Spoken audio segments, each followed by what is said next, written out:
Invertí en tiempo para...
Muy buenas noches a nuestra amable audiencia. En representación de la editorial Servilibro y en el mío propio, les doy la bienvenida a esta presentación virtual de mi nuevo libro, La prensa en crisis. Vamos a estar participando en este acto el doctor Alfredo Boxia Paz y el doctor Benjamín Fernández Bogado, y también unas palabras mías en relación al contenido y las conclusiones de este libro. Entonces, para dar comienzo al programa, me permito decir que va a hablar en primer lugar el doctor por su experiencia en la época de la dictadura. Escribió varios libros vinculados al régimen opresivo del general Stroessner, como es mi informe, el lenguaje cotidiano en la época de la dictadura, el archivo del terror, una historia del Paraguay con una perspectiva muy particular, y es columnista del diario Última Hora, donde todas las semanas realiza un aporte, así como también es panelista del programa de televisión en Noticias TI. Así es que es para nosotros un placer tenerlo hoy a Mengo Boxia como integrante de este acto, y le cedo la palabra entonces al doctor Boxia. Buenas noches, Hilde. Buenas noches, Benjamín. Mi saludo también a Vidalia y a la gente de Servilibro. Hilde ha tenido la gentileza de invitarme a prologar este libro, a pesar de que estrictamente no formo parte del gremio, de ese oficio del periodismo. Pero como observador o dirigido por alguien que es una figura paradigmática de la historia reciente del periodismo paraguayo.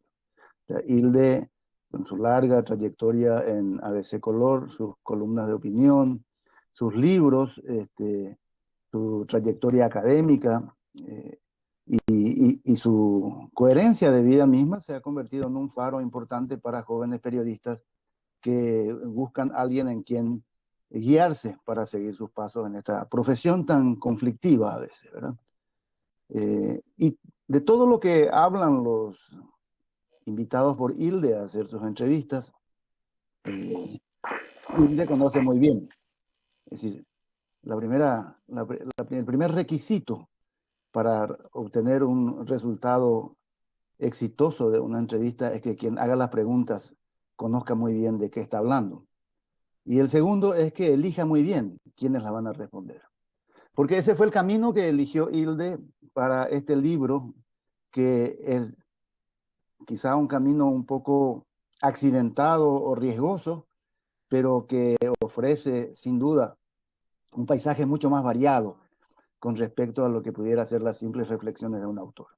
Son miradas múltiples de personas que han transitado el arte del periodismo desde por lo menos 30 años atrás. Y esto tiene su importancia, y Hilde probablemente lo sepa, por eso los eligió de este modo. En la historia reciente paraguaya, el autoritarismo es tan cercano aún y fue tan prolongado que para entender las vicisitudes que atravesaron los periodistas y la prensa a lo largo de la transición democrática, hay que haber vivido, hay que haber sentido lo que es trabajar en prensa con una censura permanente bajo un sistema autoritario que impedía la publicación y la expresión de las ideas. Es fundamental haber cultivado en ese ambiente de dificultades de las redacciones, de las radios, de la televisión, ese anhelo, esas ansias de poder escribir libremente para valorar lo que es la libertad de expresión, que nosotros los paraguayos por primera vez en toda nuestra historia independiente la disfrutamos desde hace 30 años. Cuando se fue el dictador en 1989, nuestros 12 entrevistados del libro de Hilde Ignacio Silvero estaban en la plenitud de la juventud y en ese momento augural probablemente sentían que por fin podrían ejercer un periodismo libre, un periodismo creativo, un periodismo sin cortapisas, en donde las opiniones pudieran expresarse sin temor a correcciones, a castigos o a silencios. La larga transición paraguaya nos demostró que obtener la libertad de expresión frente a un gobierno autoritario es muy importante, pero no es suficiente. El trajinar de la prensa han complicado el trabajo periodístico en los últimos tiempos. Ya no la dictadura, pero sí los intereses comerciales, los intereses de los medios de prensa, los holdings, el mercado, las mafias, el narcotráfico, que han acotado y limitado muchas veces el trabajo de la prensa y los periodistas, a veces incluso a costa de la propia vida de algunos de sus exponentes.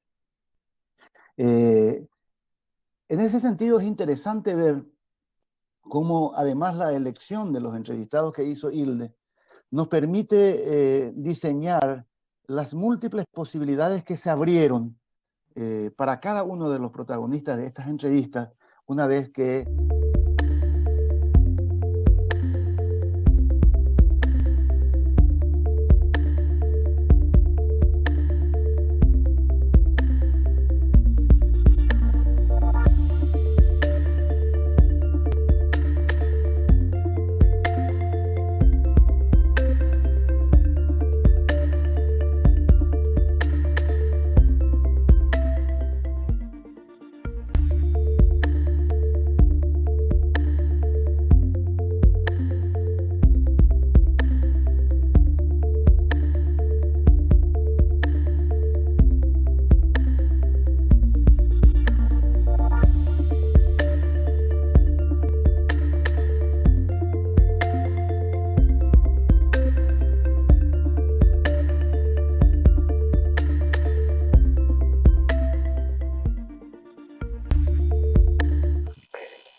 Gracias a vos, Mengo.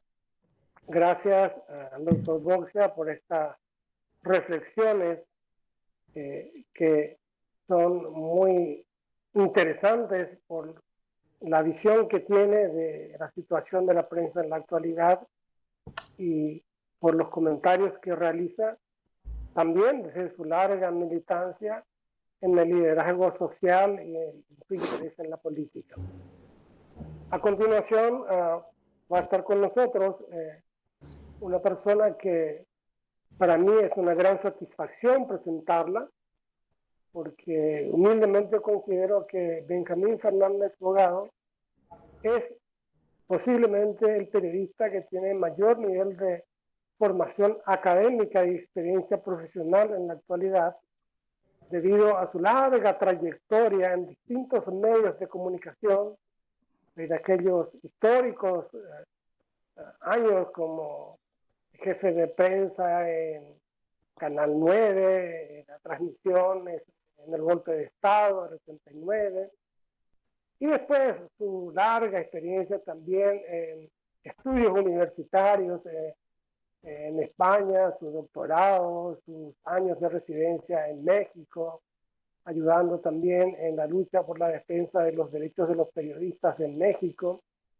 su paso por universidades de Estados Unidos, su labor también como docente en esas universidades, y actualmente, desde hace algunos años, está al frente de la Fundación Libre, Radio Libre, y de periódicos como Cinco Días y El Independiente, periódicos digitales, además de ofrecer en el canal de televisión también programas interesantes, cursos de actualización.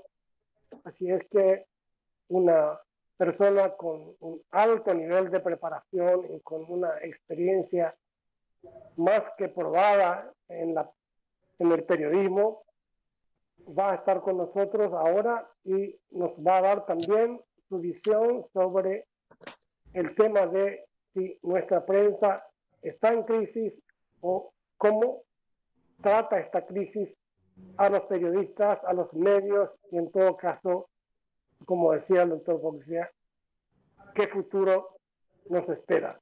Con nosotros, Benjamín Fernández Bogado. Muy buenas noches, Hilde. Buenas noches, doctor Boxia. Y también a la gente que nos sigue a través de la transmisión de Facebook Live y de 5 Días Televisión. Cuando le pregunté a Hilde en qué año había iniciado su labor periodística, me dijo en 1975. A mí me tocó iniciar en 1978. Y como en esa época tenía 17 años, es realmente muy lógico que a esta edad y en este tiempo haya acumulado tantos pasos por tantos medios que me permitan tener una visión de algo que saludo con una notable capacidad de optimismo, que es La prensa en crisis, que es el título que nos invita Hilde a leer a través de este texto.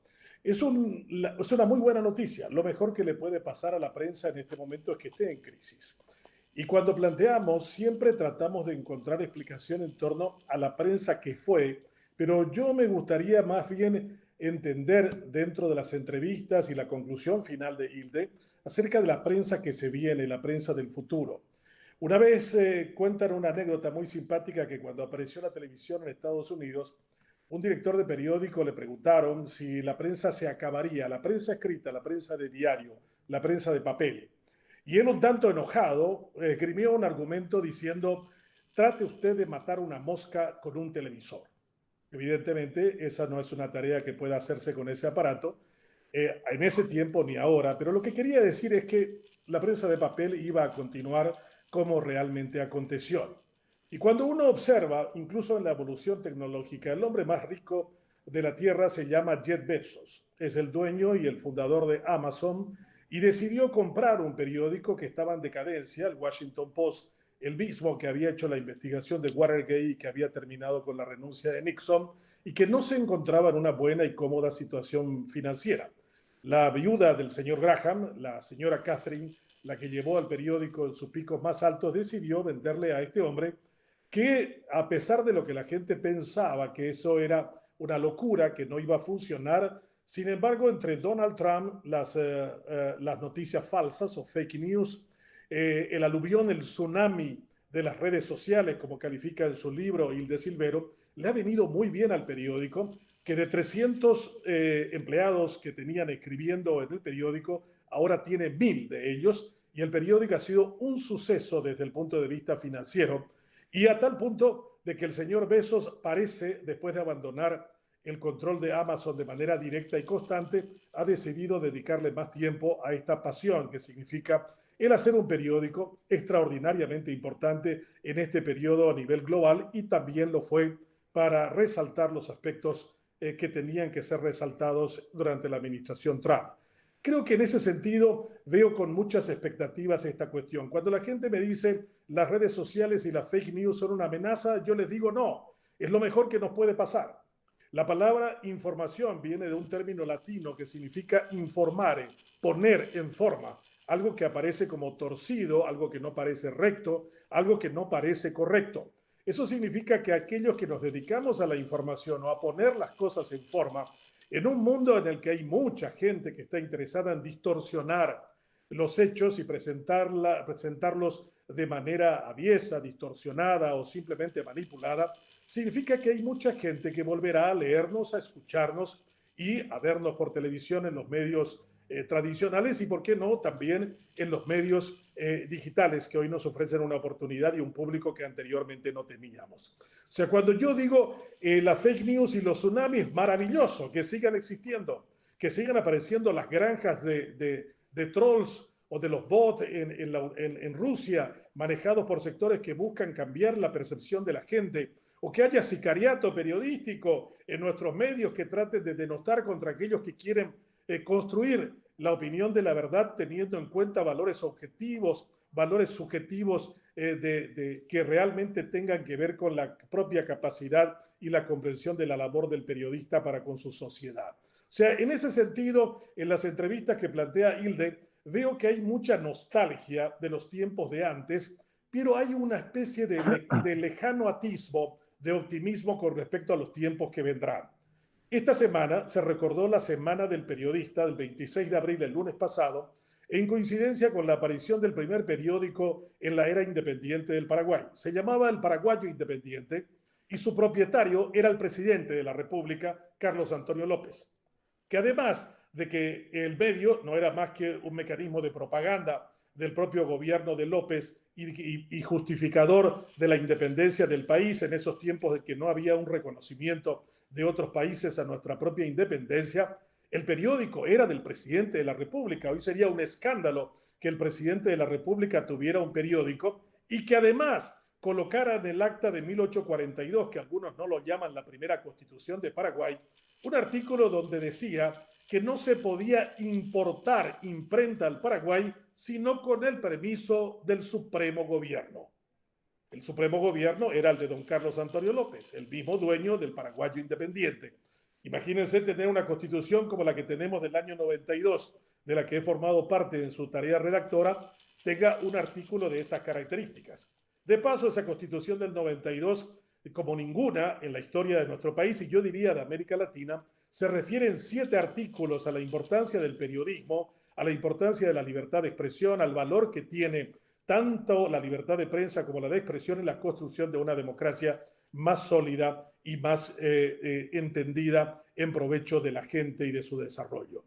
Cuando me preguntan ¿y cómo está la prensa paraguaya? Luchando, construyendo un perfil nuevo, con mucha gente que cree de que nos estamos acabando simplemente recreando las cosas que ya conocemos, y hay otros que dicen que sí están siendo retratistas de un sistema que ha entrado en profunda crisis durante la pandemia y que requiere exégetas, intérpretes de esta realidad.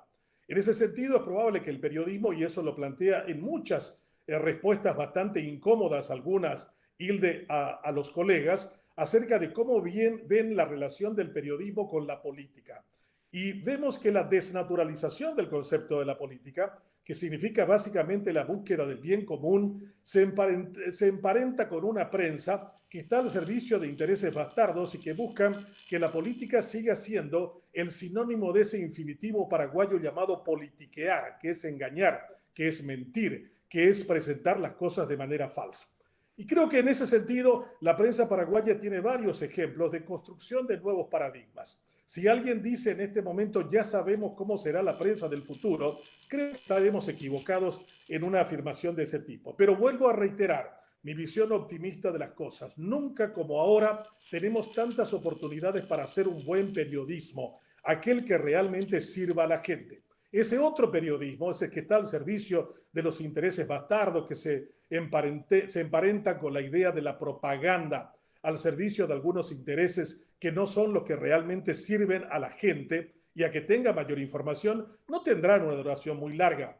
En este negocio del periodismo nosotros vamos a elecciones todos los días, a diferencia de los políticos que van cada 4 años o cada 5, dependiendo de cuál sea el plazo electoral establecido.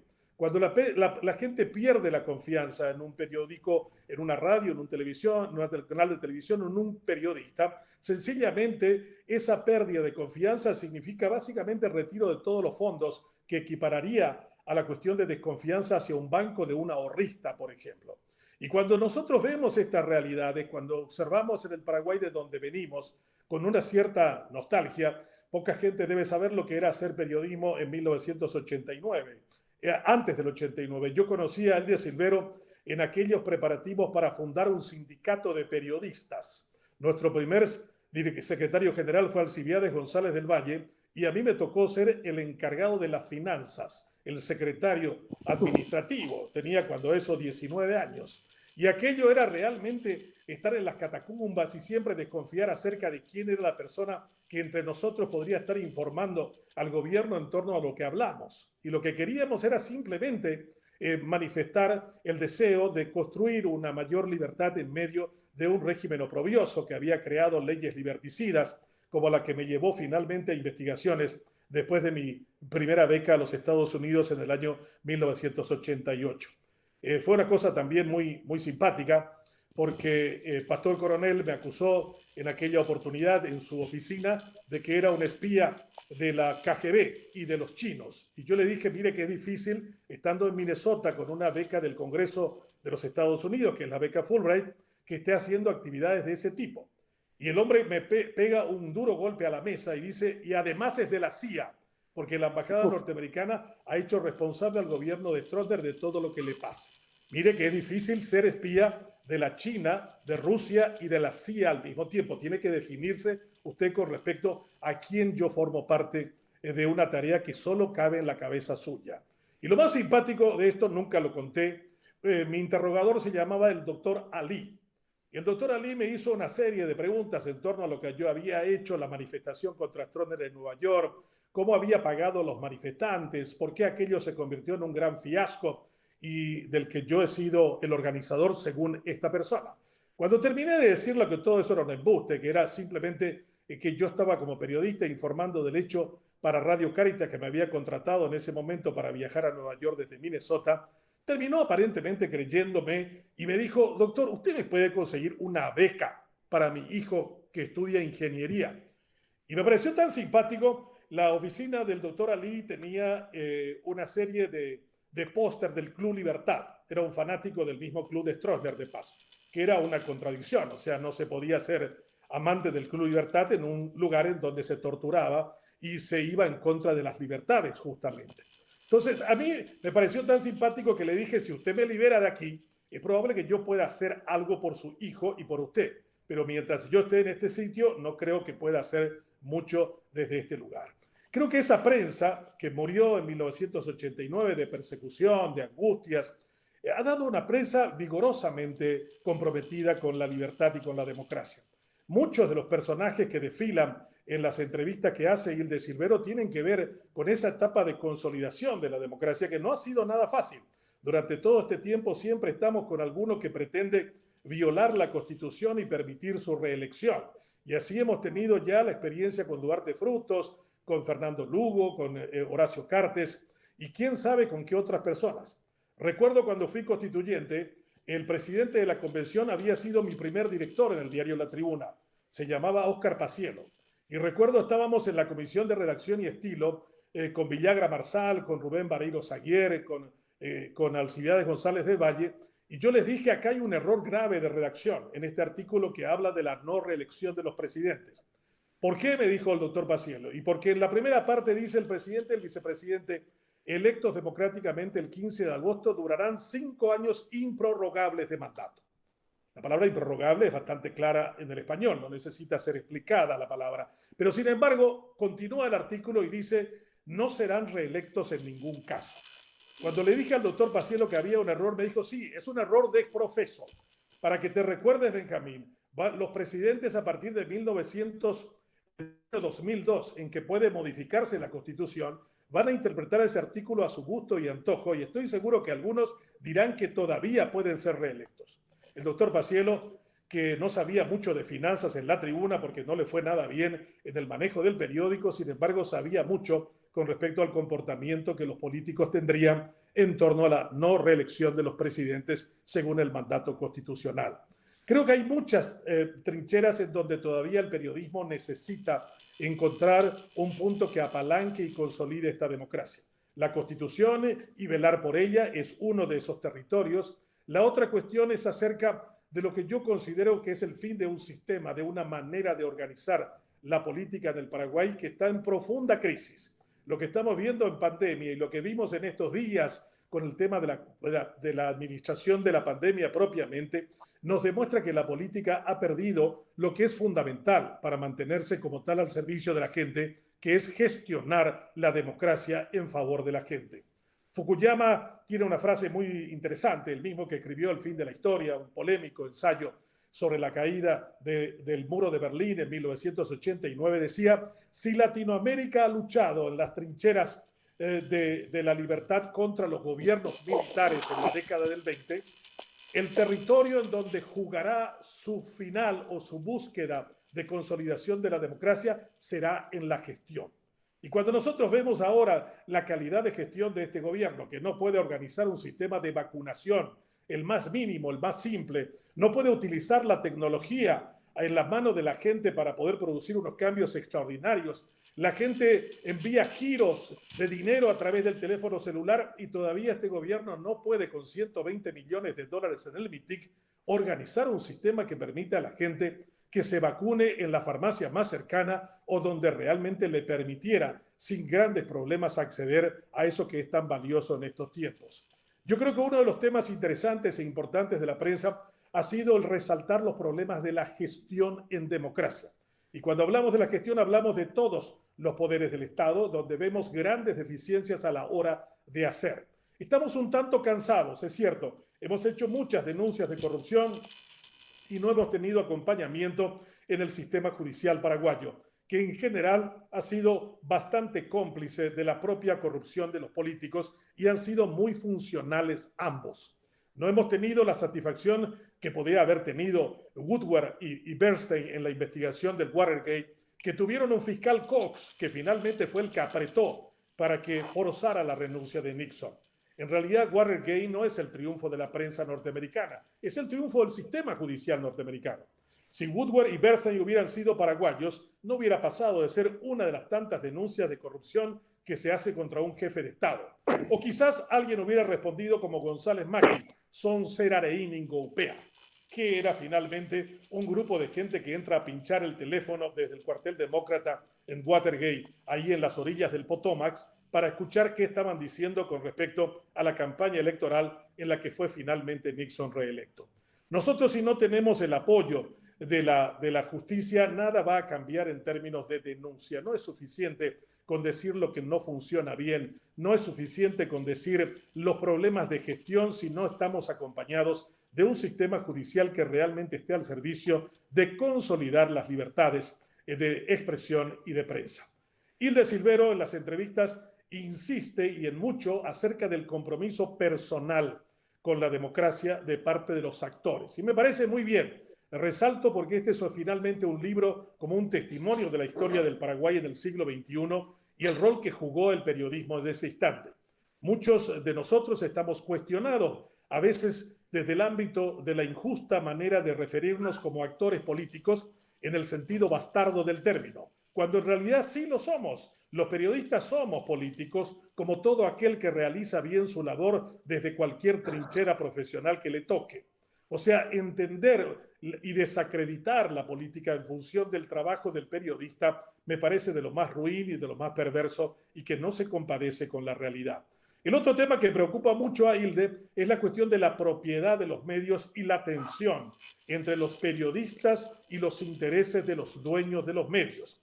A mí no me preocupa tanto eso porque, insisto, el público ya no es tan tonto como uno quisiera definirlos en los tiempos de la manipulación de antaño, sino sabe perfectamente cuándo hay un medio que solo trae noticias que interesan al dueño del medio y finalmente ese periódico se queda sin vender ni 1000 ejemplares por día.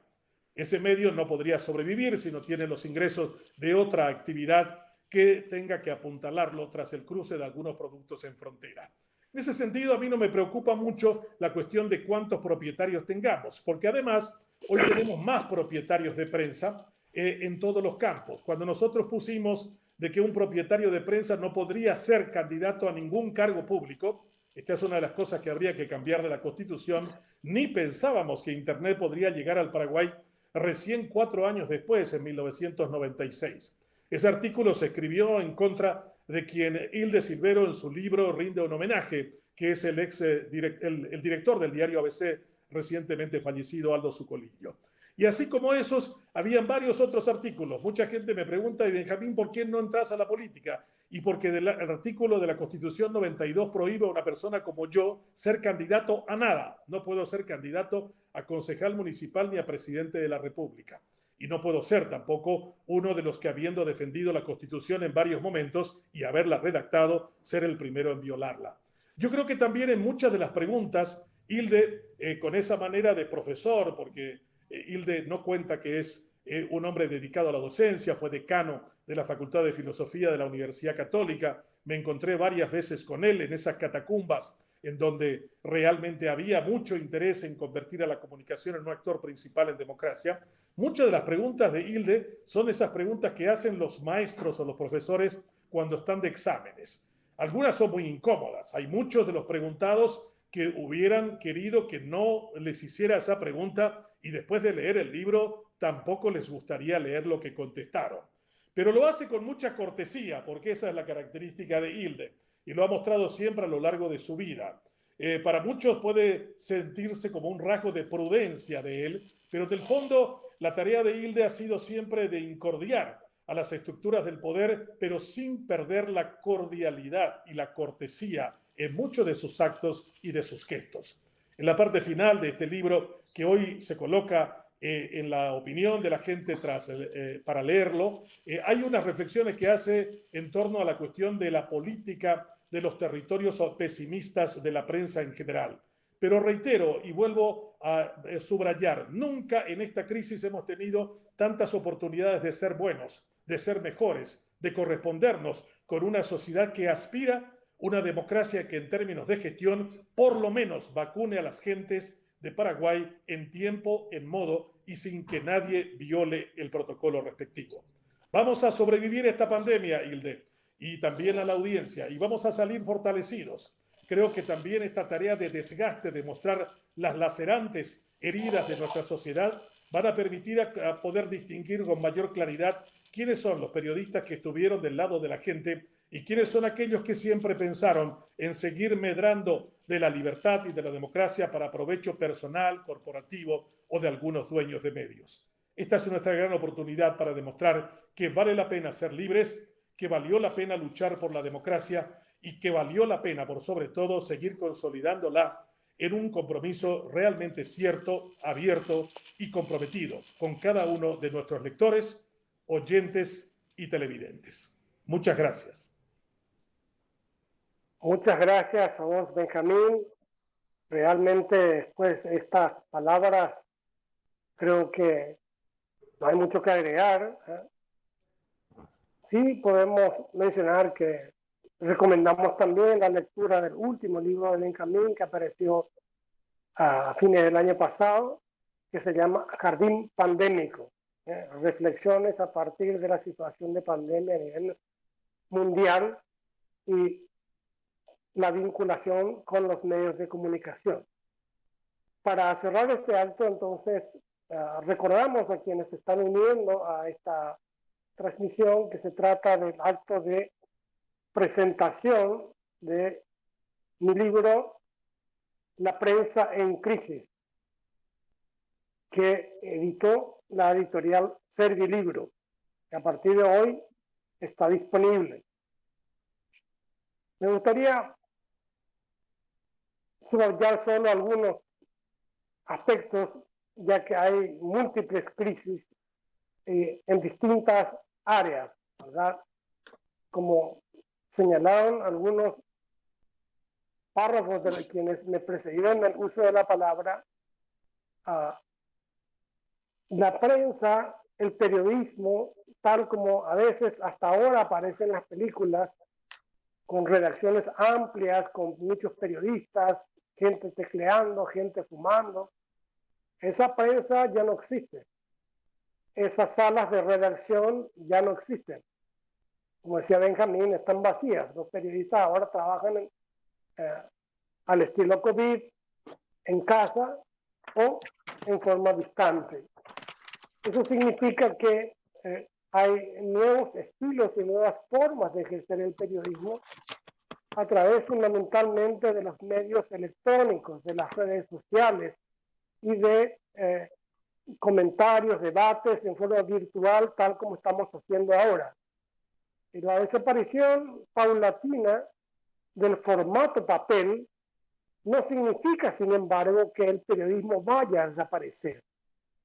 Por el contrario, el hecho de que la información hoy en día esté en manos de los propios líderes políticos, líderes sociales, quienes a través de sus propios tweets informan al instante de lo que pasa, hacen desaparecer el concepto de primicia, de informar primero, que era nuestro gran objetivo en los años 70, 80, 90, etc.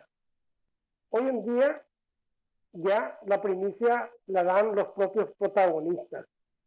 Sin embargo, los periodistas son más necesarios que nunca hoy, porque los hechos no se pueden comprender sin la orientación, la interpretación, la contextualización de otras personas que se dedican a este oficio de tratar de orientar a la opinión pública sobre las cosas que van sucediendo en un país. Entonces, si una senadora, como el caso de Mirta Gusinski, que se publica hoy, se vacunó antes de tiempo, eso alguien debería comentar, interpretar, contextualizar, ver antecedentes y comentar con otras situaciones parecidas para ver si qué es lo que debería hacer nuestra clase política. De hecho, que al hablar de política, el pretítulo del libro dice: hablan los guardianes, los perros guardianes de la democracia, porque en gran parte del libro se abarca el tema del tradicional enfrentamiento entre los partidos políticos y líderes políticos con los periodistas, con la prensa. Esa es una situación que persiste hasta hoy. Que se ven, por ejemplo, todos los años del gobierno de Trump, tuvo muy fuertes enfrentamientos con los periódicos más grandes y tradicionales de Estados Unidos y también con la famosa cadena CNN. Un poco más cercano en la Argentina, el gobierno actual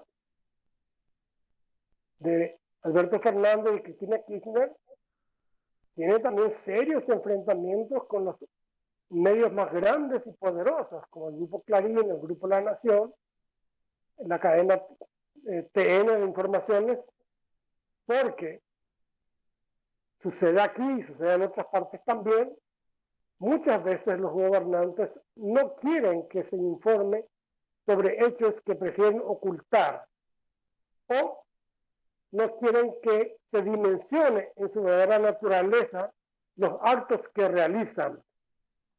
En el caso específico de la situación actual, ¿por qué hay países en donde no hay vacunas?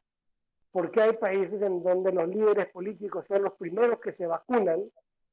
¿Por qué hay naciones en donde en cambio sí ya se ha vacunado a gran parte de la población?